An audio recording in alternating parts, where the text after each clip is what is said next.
Di barbershop, barang dan jasa itu nggak cuma soal gunting rambut. Ada layanan krimbat, hair coloring, sampai penjualan pomade. Kalau semua harus diinput manual ke dalam sistem, bisa makan waktu lama dan bikin ribet. Halo semuanya, saya Triwibowo, marketing akurat online yang siap bantu membuat pembukuanmu jadi lebih rapih dan efisien. Biasanya, barbershop cuma catat layanan dan penjualan produk seadanya di file Excel ataupun buku. Masalahnya, data bisa double, harga nggak konsisten, atau stok produk kecil seperti minyak rambut dan sampo jadi susah dipantau. Padahal, barang dan jasa ini adalah dasar dari semua transaksi harian. Untungnya, Akurat Online punya fitur import master data barang dan jasa. Jadi kamu nggak perlu repot-repot untuk input satu persatu ke dalam sistem. Nah, untuk penjelasan lebih lengkapnya akan saya jelaskan di dalam video ini. Nah, sekarang saya udah ada di dalam database Akurat Online. Jadi untuk video kali ini, saya akan menjelaskan bagaimana caranya untuk import master data barang dan jasa untuk barbershop ke dalam database Akurat Online. Nah, video sebelumnya saya sudah pernah membuat itu untuk import master data akun perkiraan. Nah, untuk yang sekarang ini kita fokusnya ke barang dan jasa. Nah, sebelum kita mulai import, pastikan kamu sudah punya template Excel-nya untuk import master data. Nah, kalau akun perkiraan kemarin di modul buku besar di sini, di fitur akun perkiraan. Nah, kalau barang dan jasa dia ada di modul persediaan. Ini adanya di fitur barang dan jasa. Nah, ini kalau kamu klik, nanti kita juga, dia sebenarnya hampir mirip kayak akun perkiraan. Jadi kamu tinggal klik ke bagian daftar, nah kamu tinggal pilih yang import data. Nah, import yang dari Excel, terus nanti ada contoh filenya.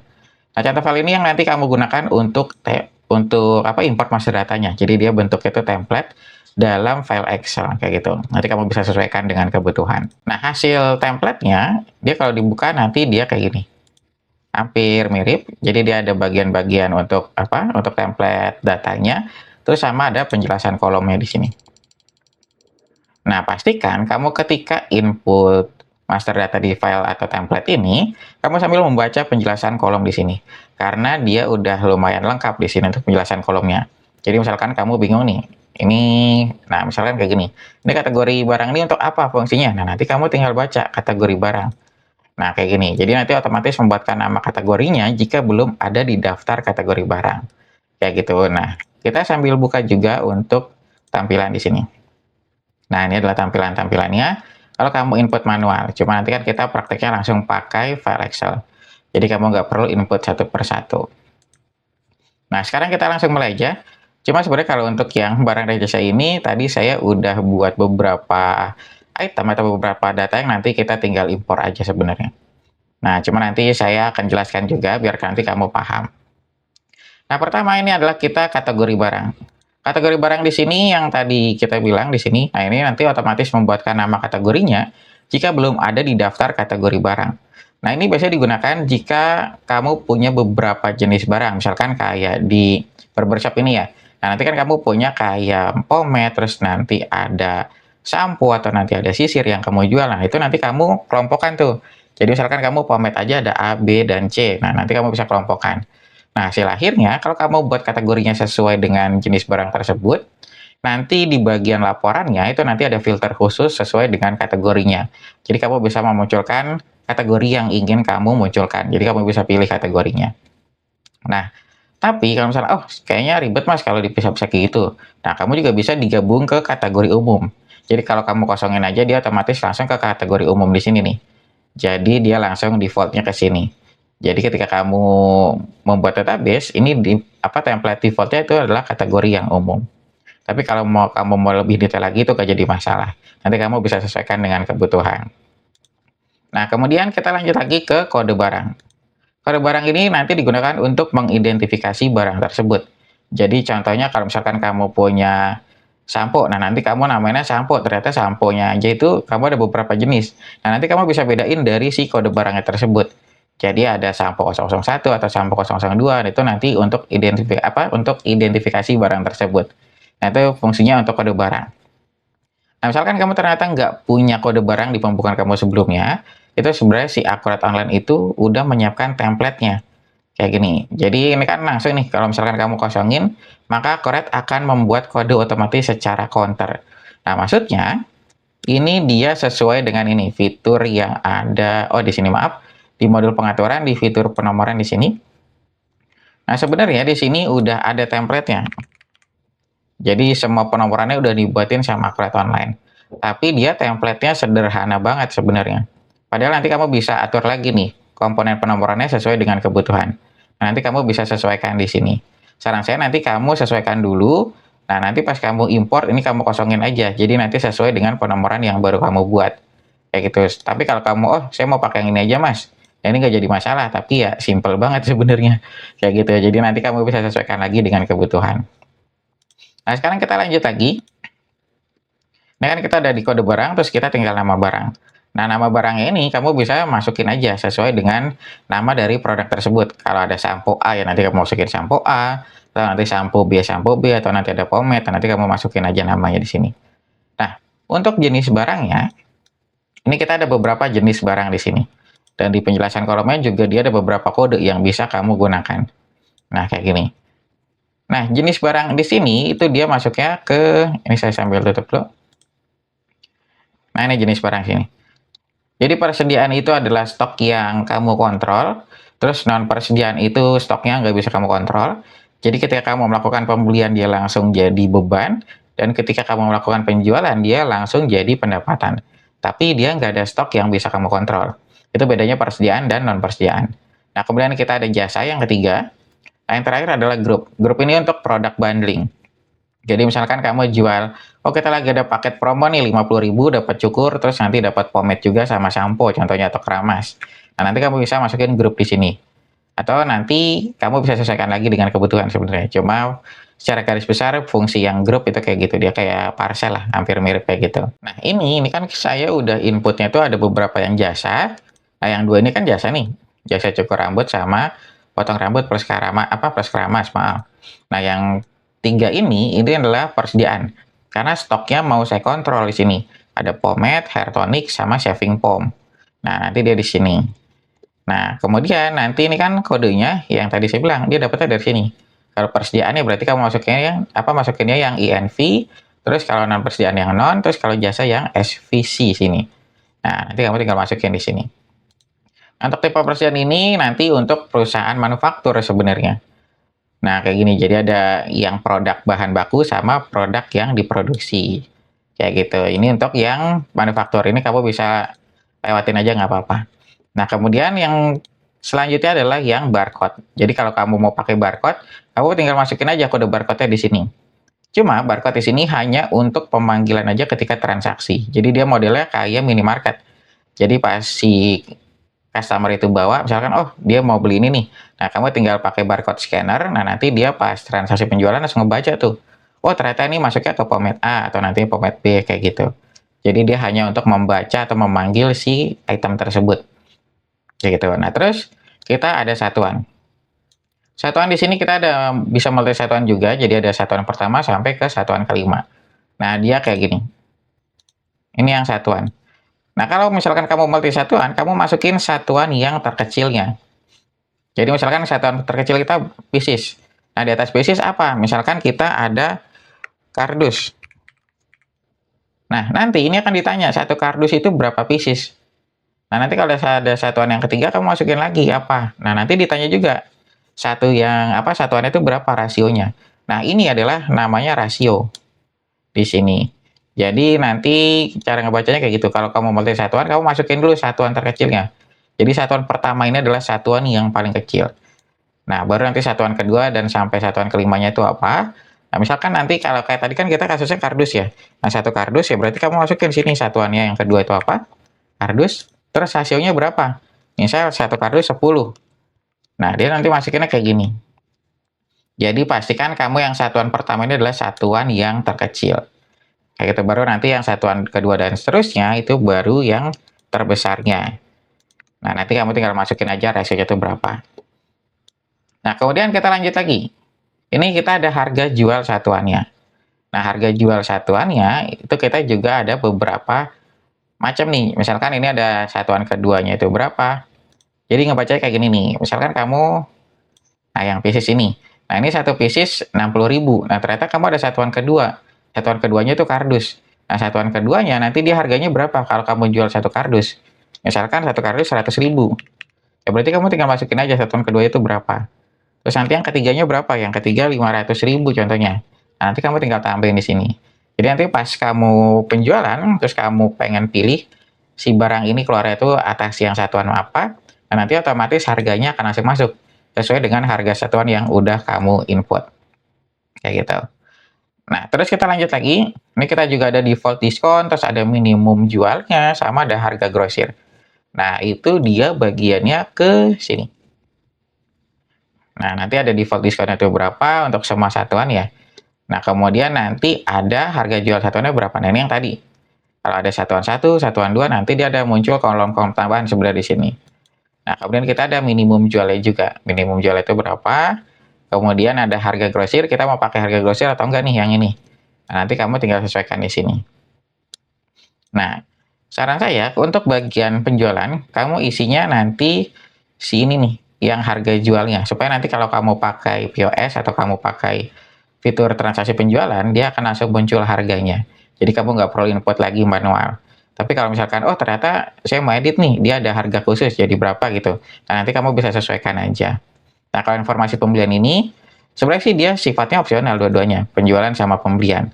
Cuma nanti kamu bisa sesuaikan dengan kebutuhan, kalau kamu mau isi sebanyak nggak jadi masalah. Tapi kalau kamu mau isi yang paling minimal, saran saya kamu yang ini nih, harga jual satuannya aja. Nah, kayak gitu. Kita lanjut lagi. Ini harga belinya nih sama yang tadi saya bilang, ini yang bagian informasi pembelian. Ini kamu bisa sesuaikan aja. Nah, yang paling penting biasanya ini nih. Dia yang saldo awalnya. Itu bagian sini. Nah, kayak gitu. Nah, di sini kita sambil baca juga. Saldo pertama itu kan kita yang gudang. Nah, gudang. Ini cabang saldo kamu bisa baikkan aja sebenarnya. Jadi kalau kamu mau pakai fitur yang multi cabang, kamu baru isi nih si cabang saldonya.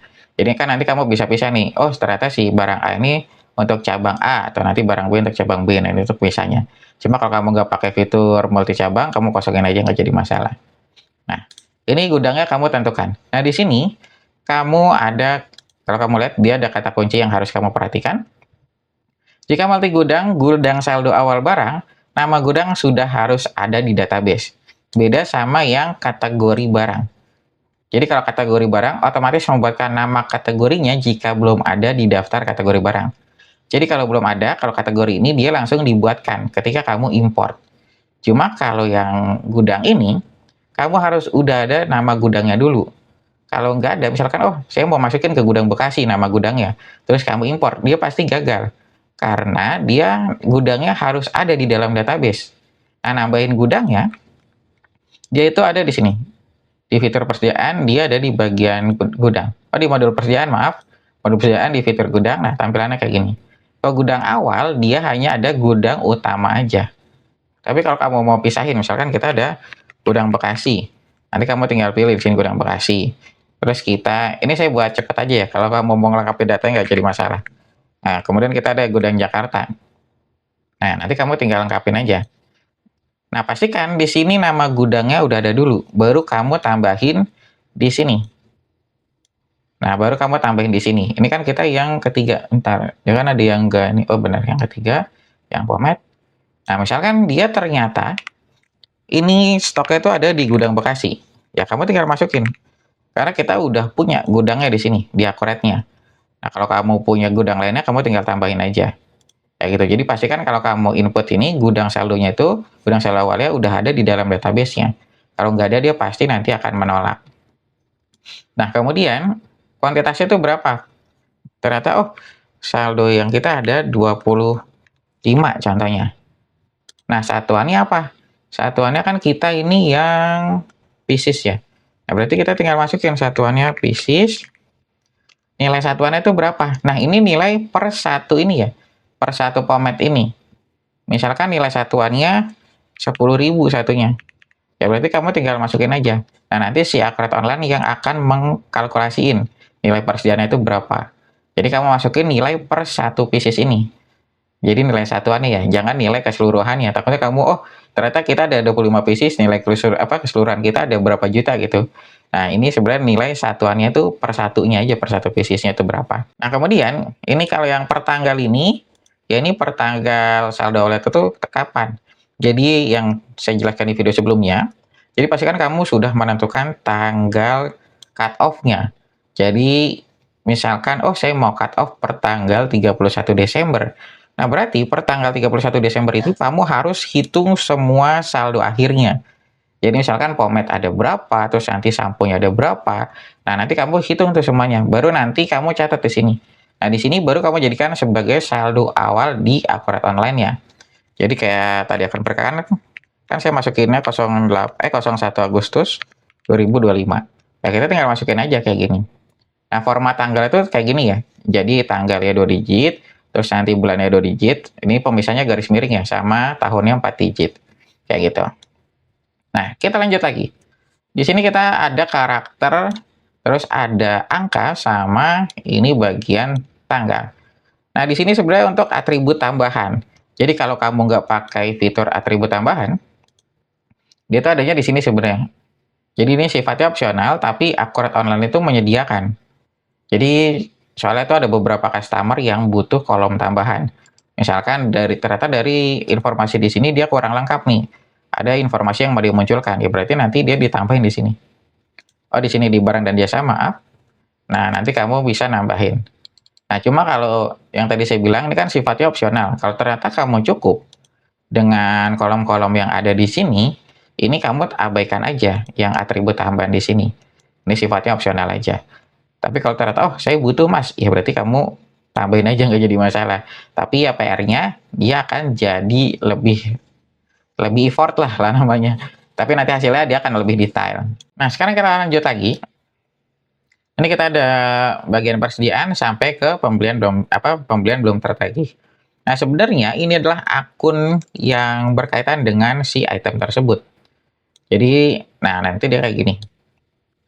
Akunnya itu apa aja. Jadi nanti kamu bisa mapping nih akun-akun yang berkaitan dengan si item tersebut ketika dilakukan transaksi. Nah, dia itu sebenarnya ada di sini. Jadi kalau kamu bingung, oh saya bingung mas gimana cara ngisinya. Nah, sebenarnya si Akurat Online itu udah menyediakan template-nya. Nah, template-nya kayak gini. Kalau persediaan ya berarti dia masuk ke akun persediaan, terus nanti pendapatannya ke akun penjualan, terus nanti ada retur, diskon, sampai pembelian belum tertagih. Nah, ini kamu kosongin aja, nggak jadi masalah sebenarnya. Nah, kayak gini kan. Dia ada keterangannya. Jika dikosongkan akan mengambil dari akun di kategori. Jika kosong juga akan ambil dari preferensi. Kayak gitu. Jadi kalau kamu kosongin gak jadi masalah, dia nanti akan langsung ikut dari sini. Kayak gitu. Jadi nanti kamu kosongin aja kalau kamu bingung, tapi kalau kamu mau mapping gak jadi masalah. Kamu bisa sesuaikan. Nah, kita geser lagi, kemudian kita ada merek barang, terus kita bisa pakai nomor seri, atau nanti kita angkat kadaluarsa, itu bisa juga. Jadi nanti si Akurat Online itu bisa di sini. Dia itu munculnya di sini. Nah, kayak gini. Ini ada nomor unik dan nomor produksi. Nah, bedanya apa? Sebenarnya dia udah ada penjelasannya di sini. Mana ya? Nah, ini. Jadi ada nomor seri dan nomor produksi. Nah, bedanya mungkin kayak gini saya jelasin ya. Nomor unik dan nomor produksi, maaf. Nah, nomor unik ini biasanya kayak IMEI. Jadi kayak handphone itu kan IMEI-nya, dia kan pasti ada satu item itu ada satu IMEI. Nah, dia itu unik. Jadi satu IMEI itu nggak mungkin sama dengan handphone lainnya. Makanya dia nomornya unik. Jadi pasti satu kode YouTube dia untuk satu item. Nah, kalau nomor produksi, ini adalah untuk batch number. Jadi, contohnya ketika di pabrik itu kan misalkan, oh, per tanggal 1 Januari, contohnya dia mau produksi barang, misalkan produksi sampo. Nah, dalam satu produksi itu, dia menghasilkan 10.000 sampo. Nah, itu nomornya sama semua tuh, biasanya nomor produksinya. Jadi, misalkan nomornya 001, ya berarti dari sampo ke 1 sampai ke sampo 10.000, nomor produksinya itu sama. Kayak gitu. Jadi, mungkin bedanya itu aja. Jadi nomor unik dan nomor produksi. Ini sifatnya juga opsional. Nanti kalau kamu tambahin, kamu bisa pakai tanggal kadaluarsa. Kayak gitu. Ini biasanya nanti digunakan yang barang-barangnya itu kayak di apotik atau minimarket. Nah, itu nanti bisa pakai ini. Nah, terus kita lanjut lagi. Oh, ini dia udah yang terakhir. Sebenarnya ini adalah catatannya aja. Informasi tambahan yang lain-lain di sini. Kamu bisa masukin catatan atau nanti dimensi dan berat. Nah, nanti kamu bisa masukin. Cuma ini opsional sifatnya. Nah, ini juga nanti ada label varian. Ini nanti kamu bisa masukin atau nanti kamu kosongin aja nggak jadi masalah. Jadi ini sifatnya opsional. Nah, ini kita udah oke semuanya. Ini kita tinggal simpan. Nah, habis itu kita upload. Upload ya sama kayak tadi, diimpor data, impor dari Excel. Kita tinggal unggah barang dan jasa. Nah, kita unggah di sini. Nah, ini dia langsung mapping otomatis karena template-nya juga dari Akurat Online, dia nggak buat sendiri ya. Jadi dia langsung mapping otomatis, kita lanjutkan. Nah, nanti dia udah ngebaca nih yang tadi kita input. Nah, dia sampai sini udah ngebaca semuanya. Terus kita tinggal lanjutkan. Nah, dia lagi proses impor data. Nah, lamanya proses ini tergantung dari banyaknya data. Karena saya cuma 5, ya berarti prosesnya cepat. Nanti kalau kamu, oh ternyata saya ada 500 mas, nah mungkin nanti lebih lama. Karena dia ngebacanya 500 data. Nah, ini kan kita udah berhasil. Nah, dia kayak gini. Yang tadi kita input, yang pomade, ini dia udah masuk nih. Pomade-nya 25. Nah, kalau kita klik, dia di stok. Nah, dia langsung masuk. 25 pieces, 10.000 ada di gudang Bekasi. Kayak gitu, dia ada masuk di sini nih. Dia akan muncul, nah terus kuantitasnya kelihatan, nilai satuannya sama HPP-nya, nilai persediaannya. Nah, kalau kita lihat di laporan racanya, pasti kan ini udah masuk ya di nilai persediaan kita, karena kita udah punya stok nih, si pomade. Nah, dia langsung masuk, 250.000. Sama nih, 250.000, karena ini dari 10.000 dikali 25. Makanya tadi kamu masukin itu nilai satuannya. Nah, nanti dia langsung dikalkulasi otomatis sama Akurat Online, baru jadi laporannya. Jadi kamu nggak bisa buat laporannya secara manual di sini. Jadi kamu input transaksi aja, nah nanti datanya diolah sama Akurat Online, baru jadi laporan. Kayak gitu, jadi nanti laporannya otomatis. Nah, terus enaknya, kalau kamu bingung, oh ini nilai persediaan kita dari mana, 250. Kamu klik aja di sini. Nah, nanti kelihatan. Oh, kita ada saldo nih. Saldo persediaan per 30 November itu 250.000. Nah, nanti dia kelihatan. Kayak gitu, jadi nanti ada rinciannya semuanya. Nah, kayak tadi nih akun perkiraan, kalau kamu klik, nah nanti kamu kelihatan juga. Kayak gitu, jadi ada rincian semuanya. Nah, mungkin sampai sini aja yang bisa saya jelaskan tentang cara impor master data barang dan jasa barbershop ke dalam database Akurat Online. Nah, nanti kamu bisa menyesuaikan aja, jadi penjelasan ini kan saya jelasin itu secara umum. Nanti kamu bisa sesuaikan dengan kebutuhan yang ada di bisnismu. Kalau kamu masih ada pertanyaan lainnya, kamu bisa langsung tulis aja di kolom komentar, atau kamu bisa langsung DM aja ke akun Instagram saya. Dengan impor master data barang dan jasa, transaksi di barbershop jadi lebih cepat, stok produk bisa dipantau otomatis, dan laporan penjualan jadi lebih akurat. Kalau kamu ingin belajar cara setup database barbershop dengan lebih lengkap, kamu bisa ikuti training dari Akurat. Dengan training dari Akurat, pengelolaan layanan, produk, dan laporan keuangan jadi jauh lebih simpel dan efisien. Nah, mungkin sampai sini aja penjelasan yang bisa saya berikan tentang cara import master data barang dan jasa untuk barbershop ke dalam database Akurat Online. Jika kamu ada pertanyaan lainnya, kamu bisa langsung tulis aja di kolom komentar. Terima kasih sudah menonton video ini sampai selesai. Sampai jumpa di video selanjutnya.